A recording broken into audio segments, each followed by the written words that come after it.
Hey, we've all been there when you're out scouting and looking for sign, then boom, like a neon light in the middle of the night, a blazed tree starts glowing and immediately thoughts of Mr. Big Shot start rushing our mind. Now, I don't care who you are, this is a sign that we all get excited about because we know, without a doubt, it was made by a buck. But what do they mean and what can they tell us?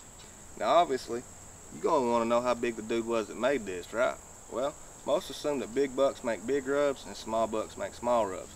But that ain't always the case. In fact, little old Spike Lee can get in there and rub with the best of them. And even Mr. Old Big Shot can make some small rubs that even little old Spike Lee would laugh at. So without seeing it happen, we have no sure way of knowing. Now there is a good method I like to use if we base rubs off height. Typically yearlings are rubbed down low, where 2.5-year-olds will rub about knee high, 3.5-year-olds will be about thigh high, and of course anything at the waist and above is going to be a mature buck. Now whenever I say the height of a rub, I don't mean to go from the top of the rub. We want to come down to the center of the rub and use that as our baseline. So if we come down to the center of this rub, come over, it'll be about thigh high. So I'd assume this is a 3.5-year-old. Now with that said, all big rubs ain't always made by one buck. Sometimes you'll have multiple bucks hitting one rub. Alright, so now you're going to want to ask yourself the freshness of the rub.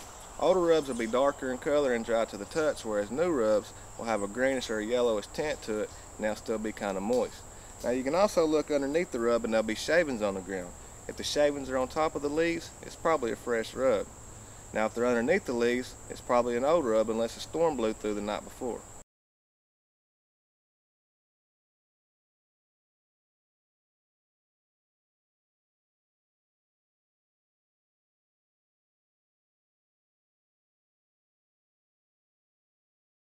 Alright, now let's talk about timing a little bit. Typically bucks will start shedding their velvet toward the end of summer, so if you're out scouting in the early fall and you come across a new old rub, and a new old rub is when you're out scouting in the area and you didn't see that rub last year and you're seeing it for the first time, but it ain't fresh, it's probably a new old rub. And these are usually velvet shed rubs, which are random, so I wouldn't put much stock into them.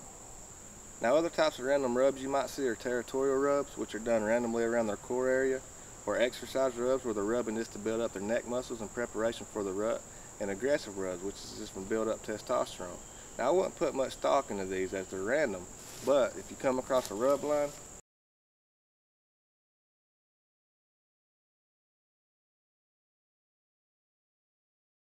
that's a different story. Now depending on whether these rubs are facing food in their bedding areas, they can tell us if they're morning or evening rubs. For example, I know this is a morning rub because they're all facing the food plot.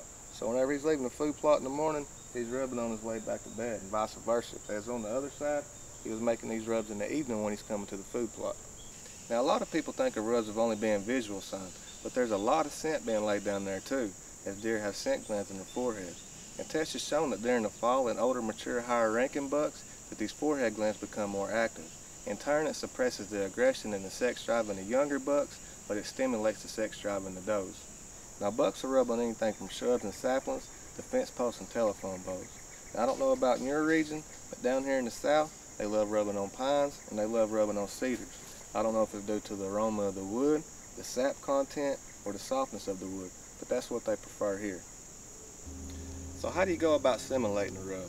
Well, you don't, but we can offer opportunities to rub in areas that otherwise would. And that's what we're going to do here with a cedar tree that we turn into a horizontal rub.